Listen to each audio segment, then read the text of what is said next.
Welcome to another edition of Soul Fire Ascension with Raven and Lisa Lovelight. Raven is an aura, past life regression, and clinical hypnotherapist, a quantum galactic Akashic reader, raw Reiki angelic alchemy healing practitioner, and Yushui Reiki master. Raven also offers one-on-one spiritual consultations. Book your free 15-minute discovery Zoom call with Raven at ravenshealingarts.com. Lisa is an aura practitioner, raw Reiki quantum galactic Akashic reader, Yushui Reiki master, and offers one-on-one soul coaching sessions.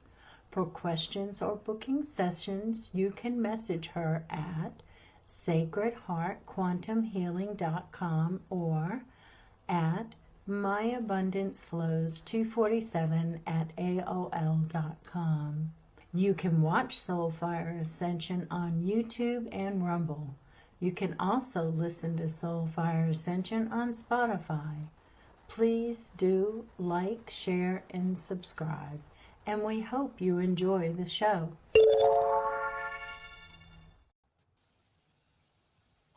Greetings. Welcome to another show of Soul Fire Ascension. We have Lisa Lovelight as our co-host and Miss Cinnamon Moon as our guest tonight. And she's going to be introducing the 7 Sacred Directions courses. So let me play Cinnamon's video so we can let you know all about her. Well, not all about her in this one video, I'm telling you. But let's see if I can find it. There we go. Soul Fire Ascension welcomes Cinnamon Moon, shamanic teacher, non-denominational minister, and reader. She's the author of A Medicine Woman Speaks. She will be introducing the 7 Sacred Directions course. The 7 Sacred Directions course consists of 7 classes that expand perspectives on how to weave or unweave our steps and intentions. These are attunements by choice and to one's advantage if they wish to see depth and clarity and detail on all levels. Through this series of classes, one experiences expanding perspectives that will continue to evolve. For enrollment information, contact Cinnamon Moon at cinnamonmoon2@comcast.net. Live Friday, September 20th, 8 p.m. Eastern Standard Time. If you missed the live show, you can catch the replay on YouTube or Rumble at Soulfire Ascension, or listen to Soulfire Ascension on Spotify. Don't forget, like, share, and subscribe. Awesome. Welcome, Cinnamon. Thank you for having me. It's good to be back. And welcome, Lisa Lovelight. Jessamy is exploring her heart, and she has some things that she really wants to do. This is her event. Before we even start the show, I just wanted to post her event because she is at heart a ghost hunter, and you just can't take it out of her. So she has this event. It's $45 per person. It looks like it's going to be a really neat event. You can go to her website at Jessamy Green and find out as much as you want about this event. And anyway, just wanted to share that, and we'll probably be sharing it every show until November so that we get it out there for her. So, and we love her and we miss her. Awesome. Thank you, Cinnamon. Yes, thank you for being here. I'm excited. Yes. It's fun. So let's get started here. So we have cleverly put all of our questions up here so we can show them. There we go. What brought you to this specific method of teaching shamanism? Oh, goodness. Back in 99, I was on Vision Quest and I was given very specific directives as to what my pathwork was to be. And I was given a vision where I was shown this wide river valley, and the river was shallow, and on both sides it was like a grassy meadow on each side of the river, and then it was surrounded by these mountains. It was beautiful, and then to the right it was just tall grasses waving in the breeze. But on my left side there were some teepees, and there were 7 of them, and one for each of the sacred directions. And I was instructed to teach them separately and then bring it together as a whole so that people understood the concept of breaking it down and really how they came together like puzzle pieces. And I'd already been teaching the shamanic practices for years, but this defined those teachings in a very specific way. So as a result, the Sacred Directions course was developed. And I added to that with centering, grounding, meditation, and prayer, because I feel those 4 areas really are basic when people are trying to align and attune themselves to different things. So everything has a purpose. So as one begins opening to their sensory gifts and abilities, these techniques, when applied properly, are extremely helpful in learning to hone and to open and close ourselves, because if you're wide open all the time, you're setting yourself up for chaos. That's true. Yes. So that's how it started. Awesome. Awesome.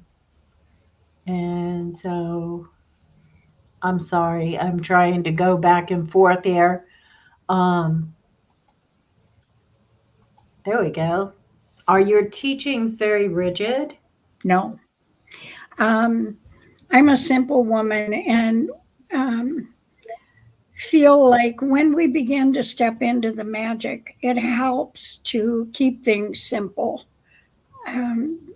It's so easy to overload people's minds and they get all confused with things. So I keep it very simple.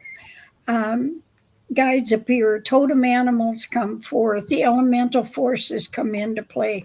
And I feel it's best to keep it simple because it's an intangibility, first of all. You can't share what you experience spiritually with someone that hasn't already been there themselves if you expect them to understand. So in this manner, it helps understand your gifts as the individual and your abilities. And tradition is important to me, but it doesn't have to be complicated. When we're curious, we start to reach for things. What's just out of reach can have an enticing appeal. And at the same time, it can make us feel as if we need to be a little more agile, a little more capable, more something. We're always feeling initially that we're lacking. We can't do this, we can't do that, we need to learn it.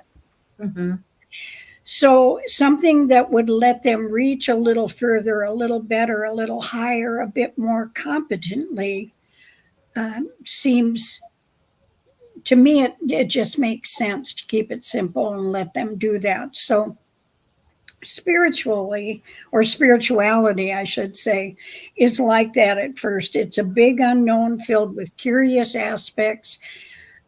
So I think that gentle and simple is the way I begin. After all, it's full of intriguing mystery, and that can call to us. We need to explore the mysteries and untangle all that information. So I feel it's important to develop observation and listening skills because magic is a language of dance, expression, art, shadow, and light. We need to learn from it well. And by experience, we come to find our trust and faith in ourselves in the process of understanding our intangible experiences.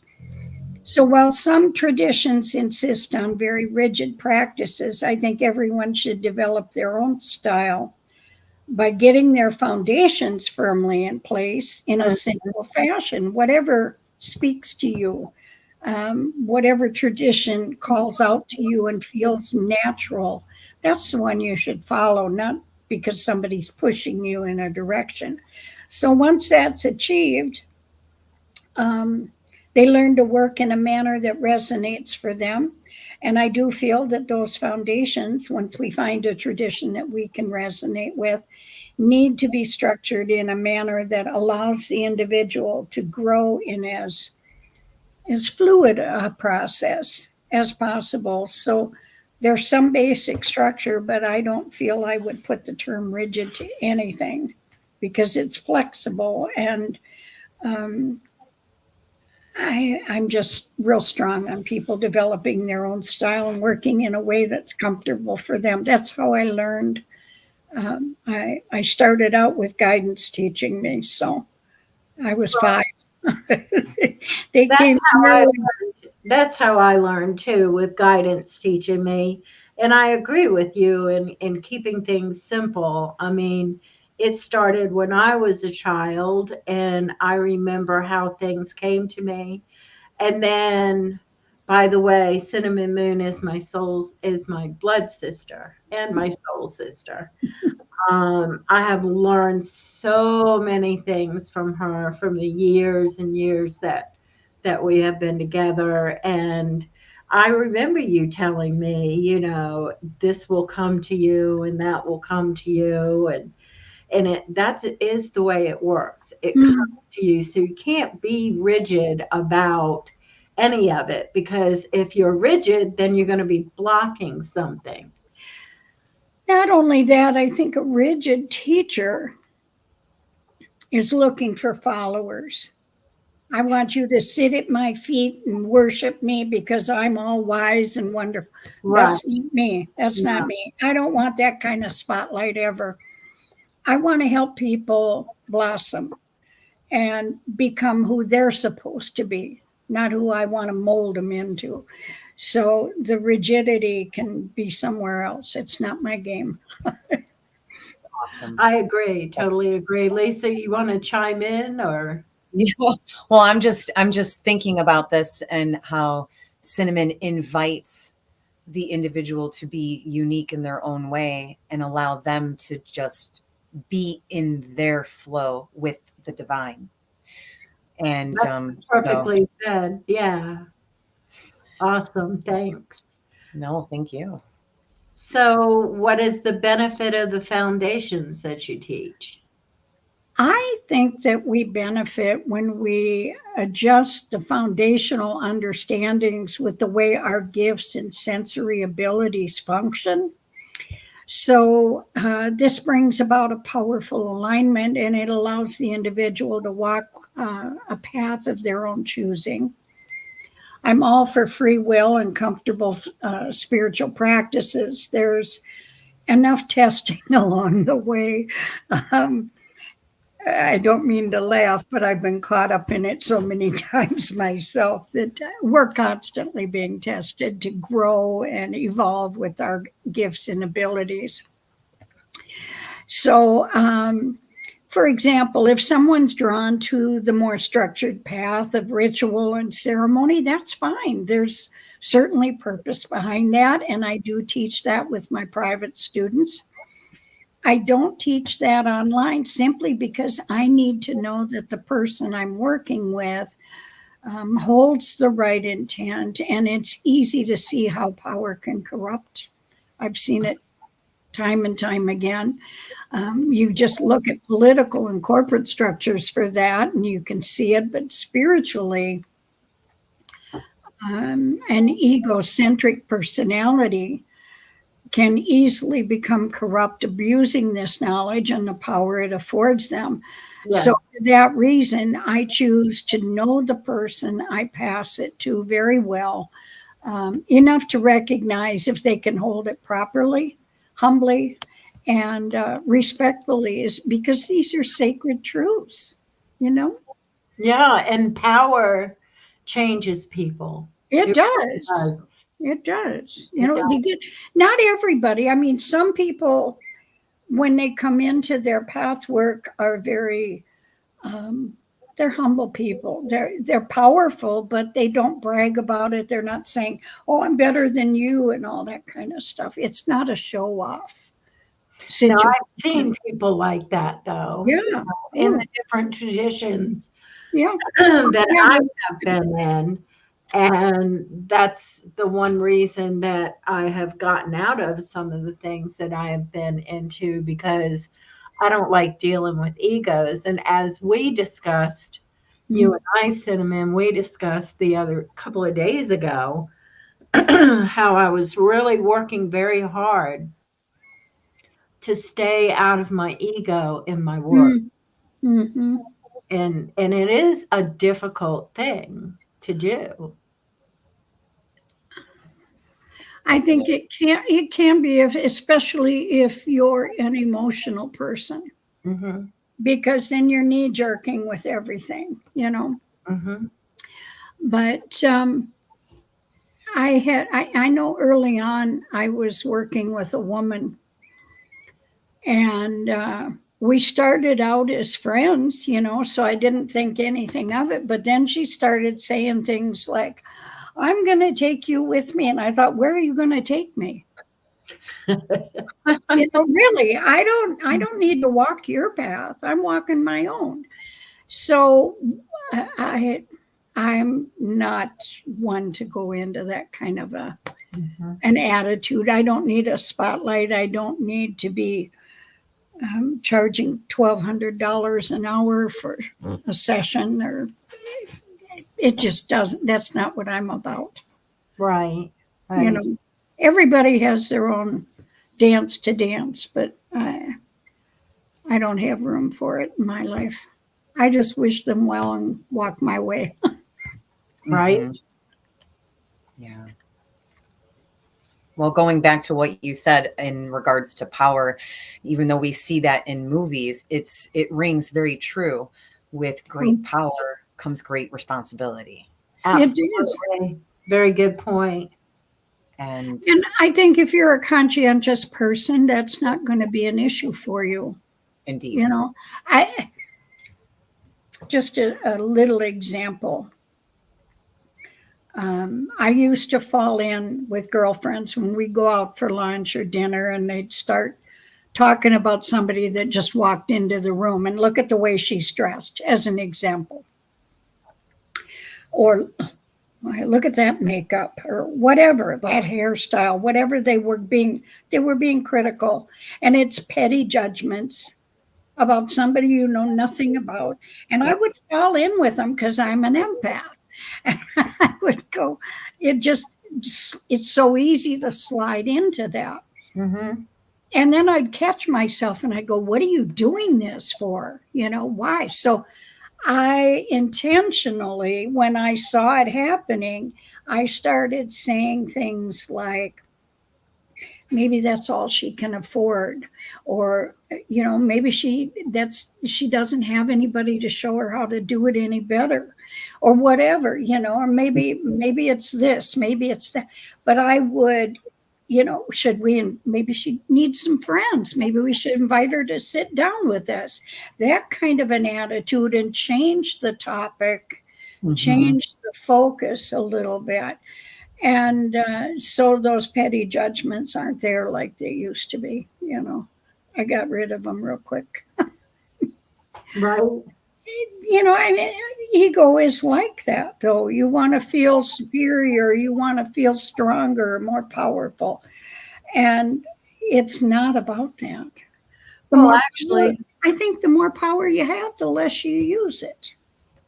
well, and actually our ego is it's been there so that we can survive in this 3D world. It's our I think survival. we can use it to focus. Yeah, It has a purpose, but if you let it run wild in a primal state, it's dangerous. it is. I agree with you. Mm-hmm. So, what are your thoughts about eclectic studies? I love it. I am a strong proponent of eclectic study, and I've an extremely eclectic background of my own. I've studied world religions and cultures and philosophy and psychology and sociology, paganism, spiritualistic traditions, indigenous teachings from a variety of nations, cultural mythology and folklore, and more. It all added to the richness of my knowledge, because when you're studying these things, you start to see the common threads that are present, the universals. Mm-hmm. Yes.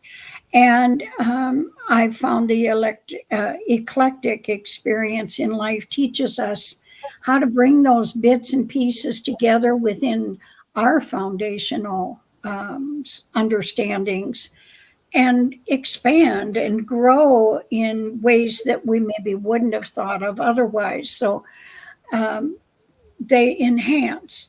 And when we do this by embracing and adding to what we already know, those eclectic experiences and following our personal interests actually enhance everything we're trying to accomplish. So I think it's a good thing. Get your foundations in place. And then Mm-hmm. from there, bring in whatever you can touch that interests you. Look at you, Raven. Oh, yeah. I do a lot of eclectic stuff. I mean, let's just face This it. woman has so many modalities at her fingertips that Indeed. And if I can just ask, for those viewers that are watching us and don't understand our language, can we maybe define what eclectic is? Yeah. For Right. those that are watching us and they've Yeah. never heard that word before, what does it mean to us? Eclectic is pulling from different areas. So let's say, let me use religion as an example. You're raised Lutheran, and then you go to a Baptist church and you pick up some of their teachings and you say, that makes sense to me. I can see that. I'm going to add that to what I already know. And then you go to a Catholic church and there's something else. You're pulling from all these different traditions. Maybe you go to a Muslim session, whatever it is that interests you, you're exploring.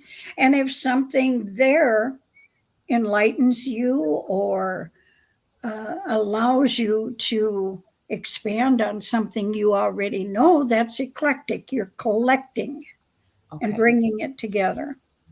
Beautiful. Yeah. I mean, let's say I participated in Wiccan, pagan, um, hypnosis. I do clinical. I do aura hypnosis.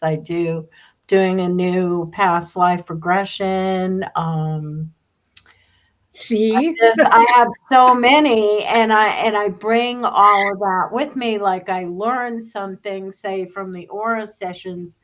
I learned some things from that, and that is part of me and part of what I think. I don't blend my modalities together in that sense, but the pagan and the Wiccan and some of the ceremonial or whatever, those things, yes, I do blend because those are meant to be blended. Mm-hmm. Like I've learned from different medicine men, and so I understand eclectic. It just means I always say it's like an AA meeting. You take what you need and leave the rest. Yeah. Awesome. You know. Awesome. Yes. Basically, yeah. But don't we do that with everything in life anyway? I think we're all um, automatically eclectic. We just Yeah. don't see it that way. But Yeah. we do. We pick up bits and pieces throughout life. Yes, absolutely. Whether Mhm. And doesn't all have to be spiritual. Deborah Williams says it's all about following your heart. That's It is. absolutely correct. Yes. It is. Yeah. And she also says her response to judgmental people is good for her. She's beautiful, and we need more beauty in this world. Absolutely, Deborah. Yes. Yeah. Indeed. So, yeah, I mean, I We guess do. we all through our lives have been eclectic, you know. Yeah. Yeah. You get a piece from And I here, don't think we have to there. be judgmental of anybody. We can be tolerant of their, everybody has a right to walk their own path. I don't believe in force feeding. Or So you can bless them and say that's your path. It's right for you. Blessings as you go along. I'm walking my path.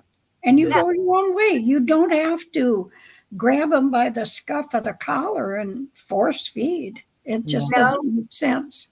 But I feel like every path has a core truth. Oh, Mhm. Core absolutely. truth is like common within all the paths. Yes. That's the common threads that we discover, and they end up being the universal truths are tied to them. Yeah. Yes. So, yeah. So, what makes a spiritual path comfortable? For me, it's the resonant truth on that path. When it comes to an individual spiritual path, I've seen how they find comfort when aligning with the universal truths on a path that makes sense to them. It has to resonate. And those universal truths, like we were just saying, they exist on all paths. It's Mhm. just that they're presented with different semantics. So they're always present in one form or another. And once we have our foundations in place, we become very comfortable with what we understand. And then when we're exposed to another tradition or another way of doing things, we go, oh, I know what they're talking about. That makes sense. I see what they're saying. And you can embrace those teachings then. So, in my opinion, it's what resonates by touching us with its truth because we feel truth inside ourselves. It speaks to us. We go, I know that's true. I know that. Yeah, that's a fact. And so when it touches us, it's felt deep within, and then it brings about an instant expansion of our current understandings. And when that takes place, we have those wonderful aha moments, and they afford us the ability to magically take things to a much greater depth. And I think that's comfortable for anybody. I like those aha moments, you know, I they're do too. working on something forever and forever and forever, and then all of Yep. a sudden it clicks, and I go, oh, why couldn't I get that? You know? Yeah. Or the answers come at like the most just not when you're looking for them. It's when you finally Right. let go of that expectation of what it is you're like looking for or the answers that you're seeking. We have to just let it go, let it flow whenever it's ready to give us the Yep. next step. So, But I think that you pulled up a very valuable point. That is a lot about manifesting, looking, searching for answers. You have to search for those answers. Then at some point, you have to let it go into the universe to come back to you. Mm-hmm. indeed. And they will. Yeah, Oh, for sure. absolutely. Because if we're searching, we're probably looking in the wrong place anyway, you know. Yeah, I agree. I've done that a lot. I can raise my hand there. Yeah. Sometimes isn't that how we have to learn is by making the mistakes, but then when they occur, we learn No, we we Yeah. pick don't up. have to learn that way. It's just that we seem to learn better that way. Yeah, Well, right. I think that experience teaches us things, and not all life is going to come because we've got a teacher at our side. Sometimes we have to go through an experience to understand what it's really about and where it can take us. Hmm. So if we don't learn, we're going to repeat it and it's going to be tougher the next time around. And if we don't learn, then watch out. Here comes that 2x4, Yeah. And Deborah says it starts with the question. Yes. Absolutely, it does start with the question. Yeah. Mm. So, what is the difference between one on one teaching and your online classes? Mm. The one-on-one teachings allow the adept to add nuances into the assimilation periods, point out the finer details of visions or experiences to the student, and develop deep levels of trust between the teacher and the student in the process. So the bond is often lifelong, whether it's consistently being present in each other's lives or intermittently so. And it's quite beautiful. I've got students that I worked with 20, 30 years ago that are still pop up every once in a while and say, "Hey, Sin, guess what?" And we just pick up where we left off. That's what a good friend becomes. Hmm. So on the other hand, the online classes allow the public to access and initiate to the sacred teachings at a reduced cost because they've got the benefit of FaceTime, like my classes are on Zoom, and they're able to gain insight, knowledge, and experience. And there's still that, like on the radio show here, we're seeing each other's faces, we're getting to know each other, we're interacting that way. So a bond forms, but it's different than the bond that you get with a one on one student where you can talk about intimacies. So they're able in the online classes to gain insight, knowledge, and experience. I do offer some exercises so that they can attune to their own gifts and abilities. Um, and it's just that the one-on-one is more personalized, and the only way that I can offer certification to anyone, because I need to know that they're capable of doing what they say they. If somebody's just saying I can do this, that, and the other thing, good luck. Yeah, good luck with that. Yeah. You And know, I try not to boast about what I can do. Well, I don't think you need to. When you know what you're doing, you just do it. Yeah. And not everybody needs to be certified, but some people want that piece of paper. Mhm. I learned so much before I ever was formally trained, I guess you would say. And I'm back to using what my guides taught me in the first place. Mhm. You know, you come back full circle. Only everything that I used to do is enhanced that much more because of what I've experienced with What the you've teacher. experienced and you've learned. Because Yeah. we discussed that the other day as well, because, I come from a medicine family and Hmm. I learned the family medicine. I studied under the medicine teachers and then I went off my path for a while and coming back, well, maybe I didn't go off my path. Maybe I just took a little detour. Yeah. So coming back, now everything has changed.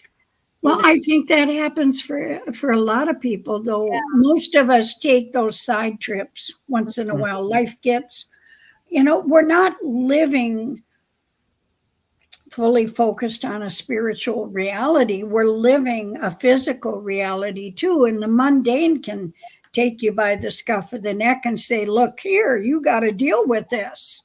It's Yeah. in front of your nose, or you're going to be, I don't know, penniless and on the street or whatever, homeless. You've got to take care of the reality that you're in.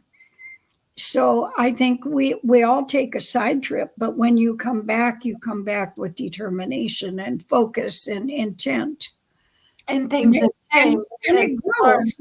Look at how you blossomed when you came back. Mm-hmm. Oh my word, girl. I like that you call me girl. So Cinnamon, if I may ask, for Sure. those that are watching, for the difference between the one-on-one and the online. If it was to be one-on-one for the certification, is it self-paced? Yes. Okay, so if you give me an assignment, it might take me a few weeks or a month. So is there a time frame for your one-on-one? No. I match my students step for step. They take a step by step with them. If they don't take a step, I don't bother. You Gotcha. have to want it. You have to be hungry. Indeed. And not everybody has the luxury of time.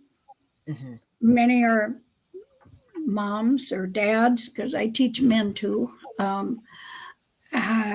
You have a family, you have a job, you have a career, you have obligations. So this is something you get as an adult on your free time, Mm-hmm. So Exactly. it has to be, in my book, it has to be on their time. They set the pace and I match it. That's how I was taught to teach. Mm-hmm. Thank you. And then in regards to the online classes, Mhm. because you said it's more of a group setting, did you already start that, or is it going to be starting soon, or how is that being navigated? I've already begun. I do them every 2 weeks. I've got one tomorrow. People can sign up with me if they want to. There's room. And the classes run about 2.5 hours. I charge $50 for a class. And then I do, I've set aside 3 full hours. So if it's over at 2 hours, I open up for questions and answers. So everybody gets a chance to question what I'm teaching that day, or if they've got something else they want to ask. And if it runs 2.5 hours, then we've got a half hour to devote to questions and answers. So, yeah. Awesome. And every couple of weeks, I'm doing another class. Okay. And then I repeat them. Beautiful. Thank you. Mm-hmm. Good questions, Lisa. Can you tell I'm a little interested? Yeah. Well, I mean, who wouldn't be? I mean, gosh, it really does bring a different layer to life when you integrate the elements that are a part of you and Mm-hmm. your environment. And that's what we are. We are the elements, Mm-hmm. right? We are, for sure. Yep. Water, air, yes. Fire. Mm-hmm. Yeah, absolutely. And that's like, well, that is one of the truths in all of the modalities, is that the elements are within us, the elements are outside of us, and we need to connect to those elements as well. Mm-hmm. That's the alignment everybody needs so that they can call on them. Yes. Yeah. Mm-hmm. So, what do you feel the benefits of your Sacred Directions courses are? Through the sacred directions, the individual learns by seeing how sensory abilities bring forth in-depth insight with clarity and detail on a variety of levels. They come to recognize the greater diversity to sensory impressions. A small example might be the mundane sensory ability to Smell what's cooking for dinner when you can't see it for yourself because you're in another room. Oh, we're having pot roast tonight, Mm-hmm. That's very different when you smell something that has no physical source, right? Yeah. And it gives you pause to pinpoint where's that scent coming from. Even more intriguing is when in that pause, you're able to place it as a sign or message of some sort. Another small example might be a fragrance that's familiar. Perhaps it equates to somebody you once knew. And if that person is deceased, it tells you they're near. And if they're at a distance, say across the country or world for that matter, it tells you that they're thinking about you. And you may want to reconnect, and then it happens. You do connect. Voila. Validation time. Here it is. Some other major benefits are found in the discovery of the individual's sensory abilities, being capable of expansion through spiritual experiences and practices. And that comes through exercise and centering, grounding, meditation, and prayer. The 4 elements of air, fire, water, and earth teach us about connecting to nature, to Mother Earth. And then there's the ability to learn to walk between the worlds and come to understand how past, present, and future are really one. Time is a man-made construct, folks. It really is. Yeah, it And is. you align with them as a way of being, and it all centers with spirit, which is the 5th element to everything. Mm-hmm. That's the hub. So we also learn about the multidimensional realities and take that deeper with cross-quarter energy. And that teaches us how energy moves and mingles, what it's capable of when intermixing with other energy combinations. You don't just call on them randomly. You got to know what they're bringing when they come to you. So combined with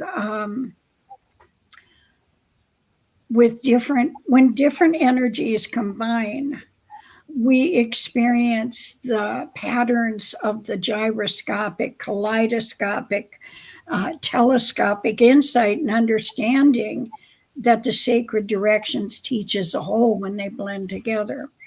So it's a lot to bring together. If you initially start and you want it all at once, you're going to be overwhelmed. It's not going to make any sense. But if you take them one at a time, then they fall into place for you. And then you can see the greater whole because you've got it in place. So what I see you saying is that you are teaching all 4 sacred directions plus Absolutely. source. Now, Yeah. I know a long time ago when my grandmother taught me to call the rain. Yeah. Yes. And a very long time ago, you taught me to the wind. Yeah. Call the wind. Yeah. Call the wind. And so are you teaching something like that in the classes? Not the way that I taught it to you. No. I teach people to connect and learn to do it their way. I taught you my way of doing it. Yes. But And my grandmother taught me her way of doing it, and it worked. yeah, for you it did. But not for everybody, it's not going to work the way I do it. So I teach it through exercise. I explain it and then I teach it through the exercise where they're attuning to the specific element and learn to call it in. And through that element, we'll meet different guides and entities from that dimensional realm. And so it's a wider expanse than what you and I went through, because you already had that background. Yeah, I did. I mean, my grandmother taught me a lot about it. And I remember the first time it was really funny because I was teaching dog training classes and I was teaching them outside, and it was, one of those days where I just didn't feel like doing it. So I was sitting out on the front step and I was calling the rain, and my ex came home and he looked at me and he said, "What are you doing?" I said, "I'm calling the rain. I don't want to teach class tonight. And he just looked at me and shook his head and he went inside. And the minute that he went inside, this big crack of thunder started. And he came back outside and he said, "I knew it, you're a witch."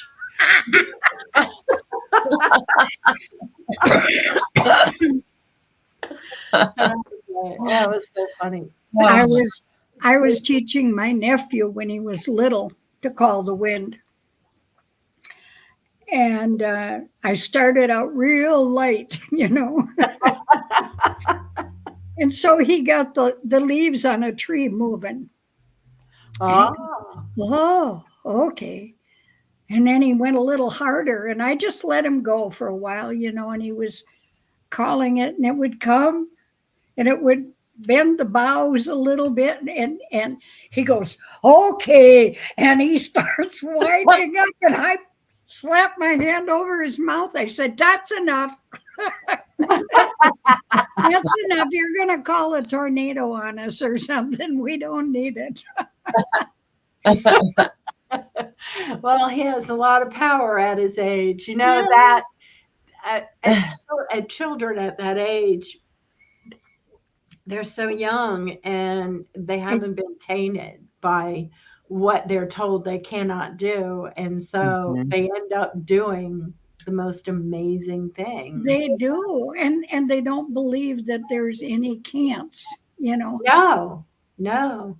Mama Dee's in the house. Oh, Mama. Hi. We love Hi, you, Mama Mama. Dee. We're so happy you came. Hope that hubby's okay. So, anyway, enough about the elements. I that's one of my favorite ones is playing with the elements, because when my boys were little and the electricity went out, I was trying to teach them how to make a flame dance in a candle, and then again my ex was like, "Don't teach them that." I love the elements. I mean, they're fun. Too. They are. So your focus is nature-based. Yes. What do your classes on the elements offer? Well, I like to start with air because it brings clarity and the mastery of concepts, philosophies, and abstractions, and helps us bring them down into a realistic perception. Fire awakens us to truth and trusting ourselves as well as our experiences. Water brings us the cleansing of those truths with understanding, nurturing the healing of any wounds we may need to mend. Earth teaches us about the cycles and endings and the wisdom that allows us to survive and sustain and share with others. They're present as foundations containing the spiritual attributes of the respective elements. And there are spirits that inhabit those dimensions, and we're introduced to spirit helpers from those realities. Attunement comes through practice with specific exercises and interactions that are presented. I touched on that a moment ago. And that opens the mind, expands perspectives that are relative to each element. And then at the end of those 4 classes, because I take them all one at a time, there will have been an introduction to about 8 spirit helpers at that point, 8 guides that they picked up. And over time, those same guides will introduce them to others. I mean, we get a whole team working with us eventually. So So are you talking about both spirit guides and totems? Or Totem animals come through. It could be a totem animal, it could be a spirit guide, it could be a spirit keeper, it could be the guardian at the gate, that wants to hang out with you. But they're spirits that I have people journal each spirit that comes to them, where they came from, what element they came from, what they teach, what their specialty is. Because when you've got, let's say you have 10 or 12, okay, how do you remember who's what? So you want a resource, you want a reference. Who do I talk to about this or that or the other thing? Who do I call on? So I have them create a journal, and we expand from that journal quite a bit. But the helpers work with initiating a decent channel to connect to them with, and so that comes about, and they may in time introduce others into your spiritual circle from the other side in accordance with the path that you walk as an individual. It depends on what your needs are, how many are going to be there for you. But the elements offer a much clearer understanding of how they each function along spiritual lines and within the physical reality. It's not just confined to the spirit world. It's all one. And so when you're learning what's on the spiritual side, you're bringing it into the physical and you're making it whole. Right? You're meant to use these skills to live your life, to navigate life, to help other people, to contribute something. So they offer a much cleaner understanding of how they function, and they're exciting connections to make. Very exciting. oh yes, they are. I agree with that. Mama, you can't kill him.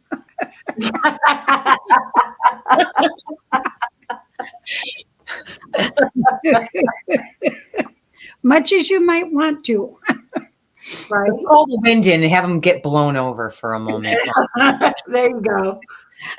I'm just being silly.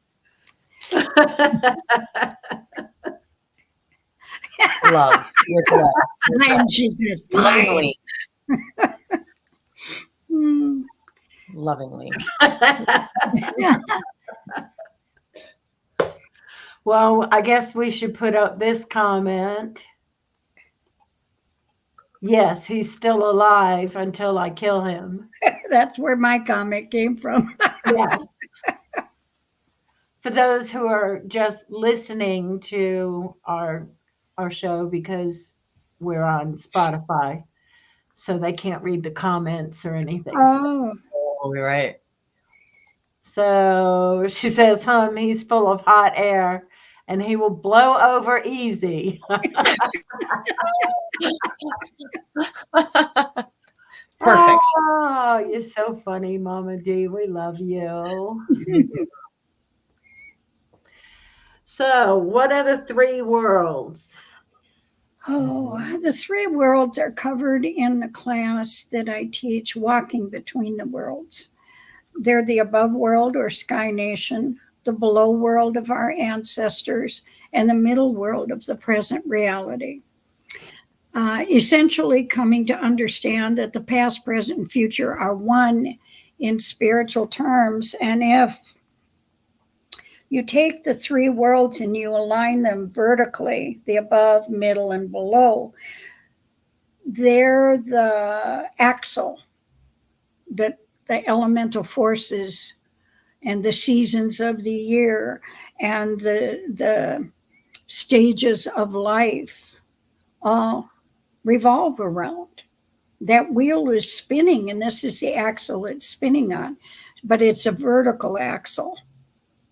The elements and seasons turn. So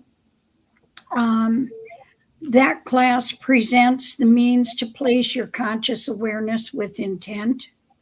As that's achieved, there's an alignment that takes place with both the physical and spiritual realities, where you learn to recognize when the spirit world is reaching out. It's tapping you on the shoulder saying, hey, Cinnamon, pay attention.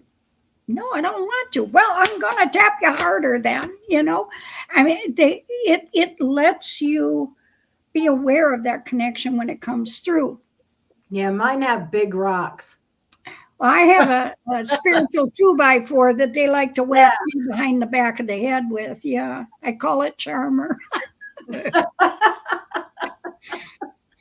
But it's the means to place that awareness, and then we align with guidance when it comes forward. It becomes second nature. We know when our guides are present. We start feeling their presence.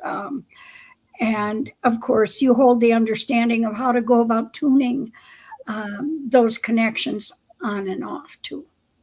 That's important. Yeah. You have to be able to shut down for sanity's sake. Otherwise, the spirit word's going to be like this in your ears, you know. Well, yeah, you got to tune out to it. Otherwise, you can't drive or, Yeah. you know. But when we learn what the three worlds are, we can go back in the past and we can say, this is how I used to do it. This is how I'm going to do it now.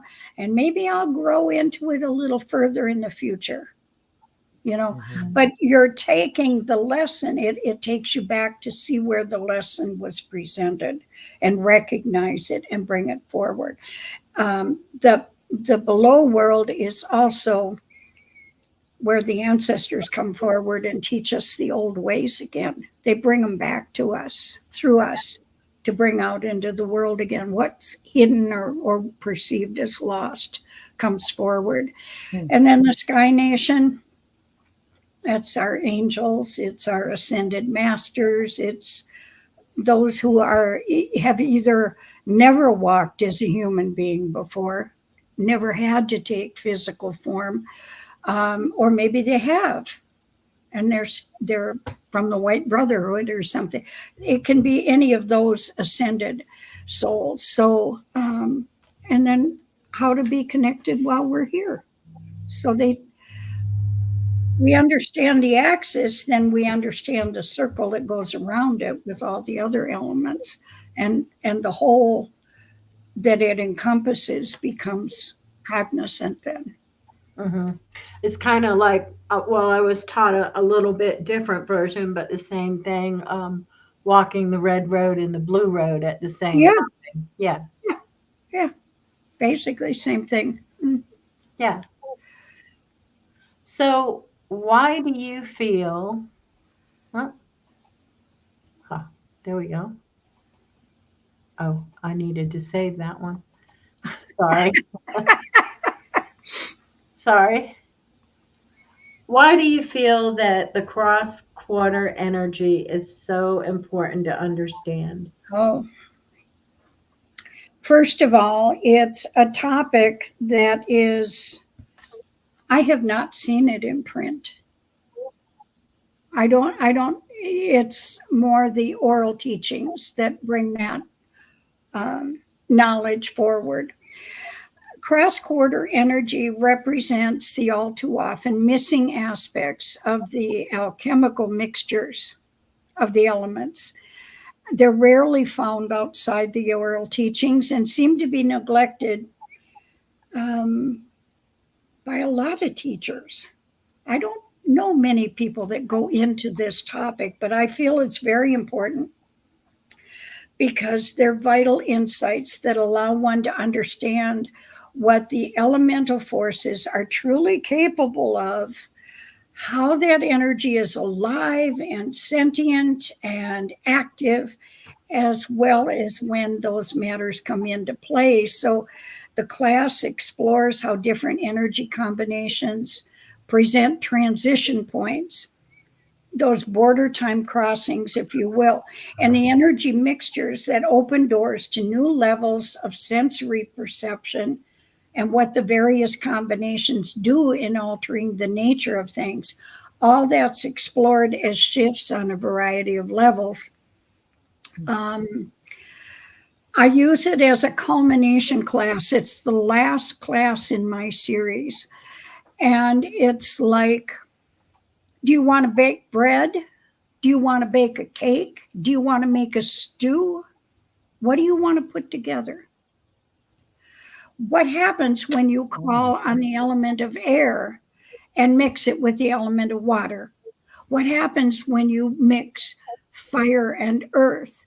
What happens when you combine fire and air or water and earth? You get different mixtures and they do different things and they create different dynamics.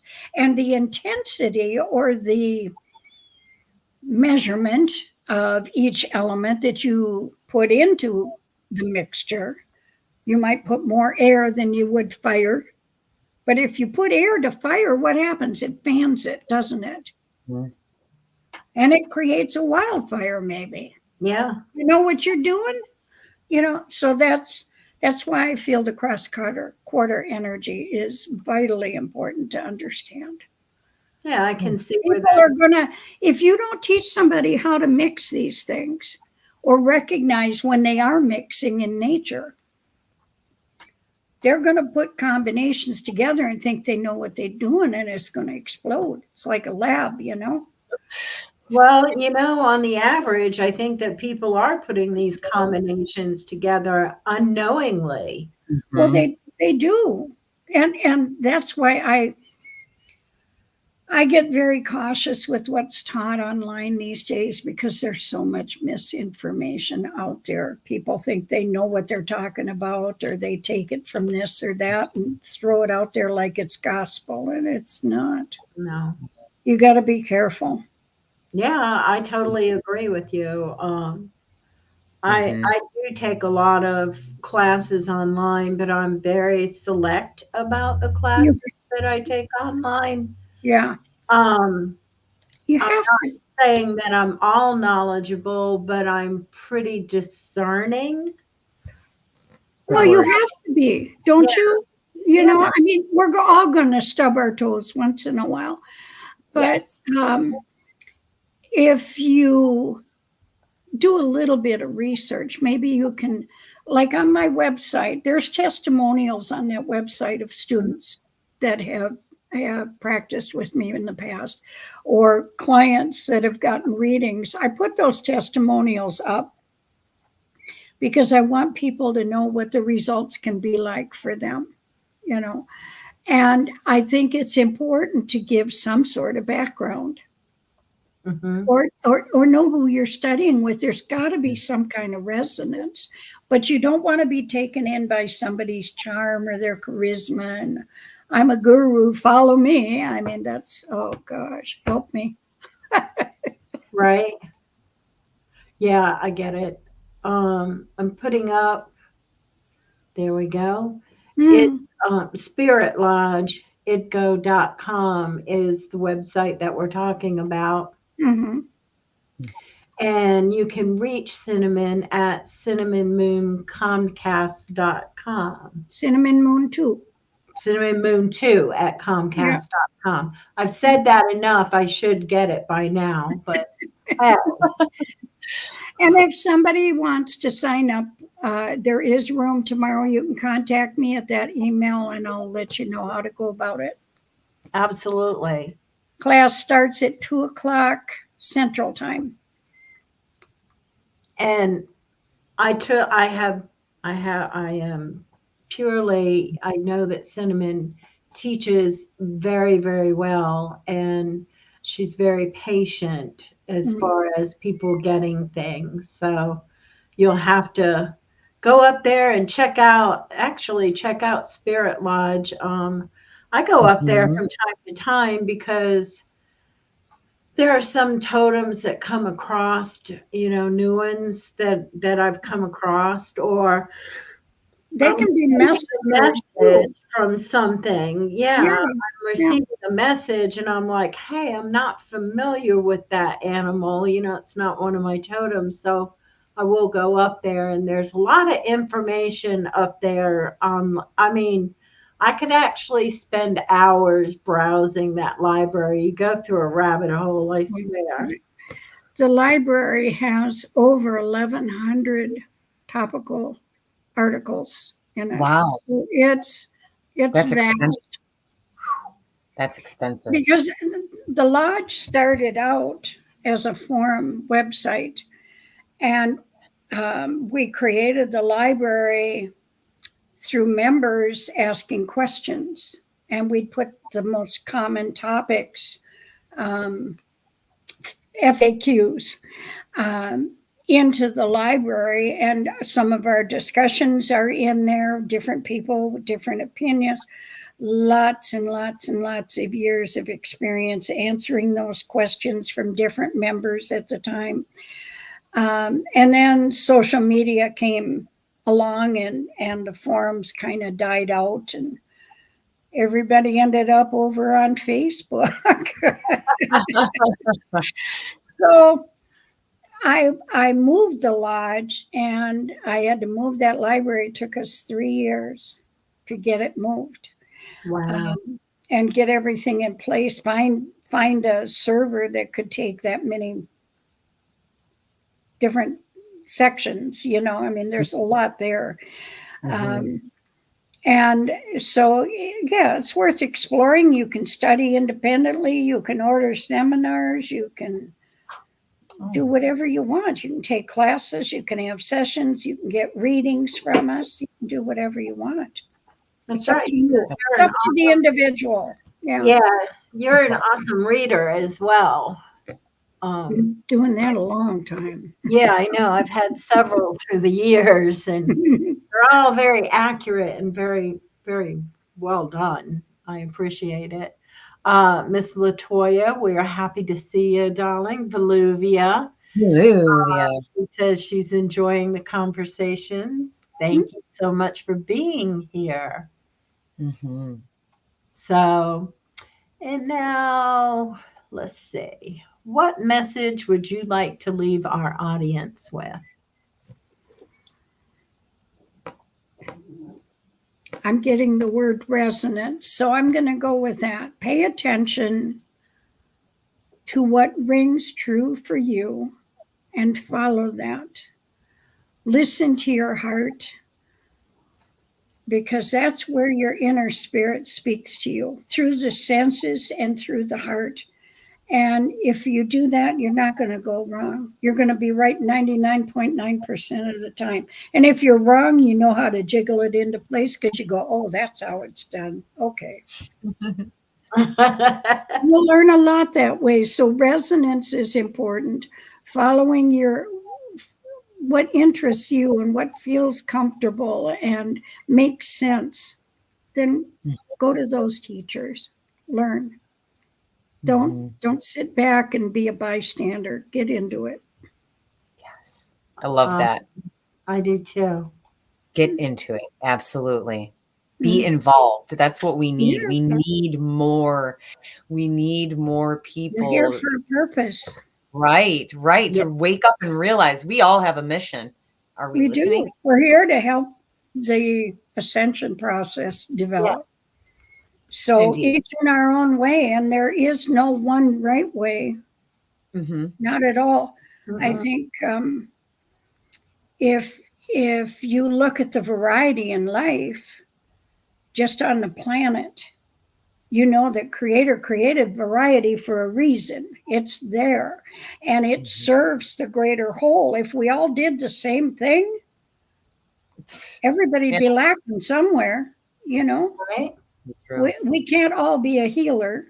We can't all be a medium. We can't all be a reader or a teacher. We need all of that and more.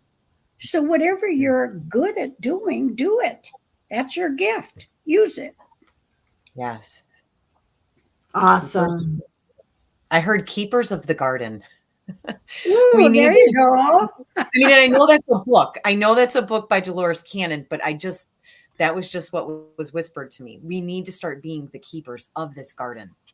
And we all have a different patch to take care of. Yes, we do. I like that. And yes, I love Dolores Cannon.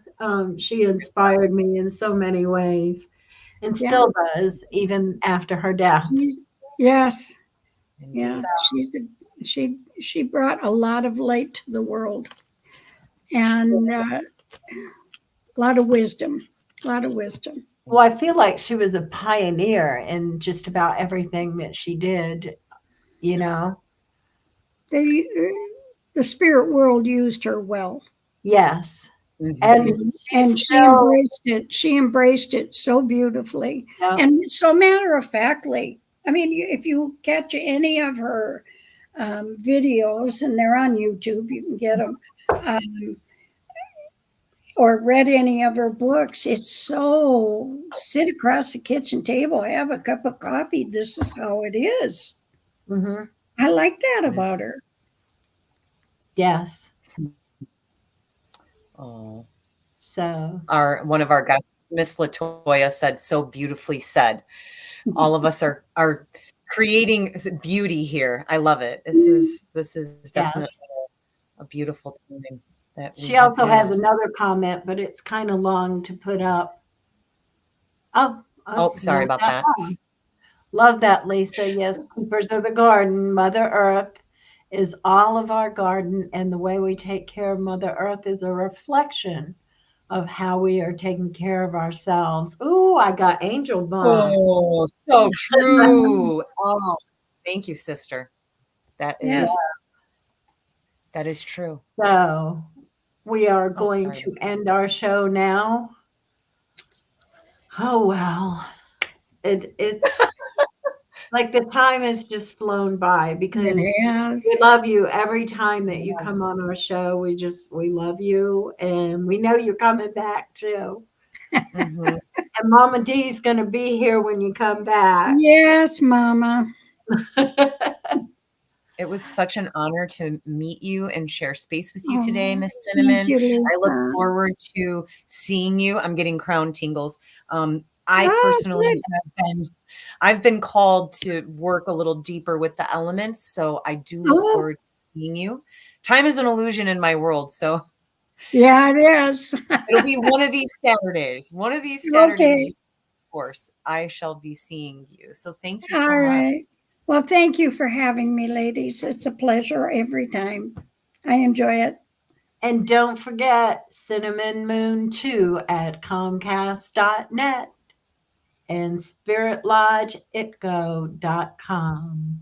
We hope you have enjoyed watching Soulfire Ascension with Raven and Lisa Lovelight. You can also watch Soulfire Ascension on YouTube and Rumble at Soulfire Ascension, or listen to us on Spotify. Please like, share, and subscribe. Soulfire Ascension is sponsored by RavensHealingarts.com.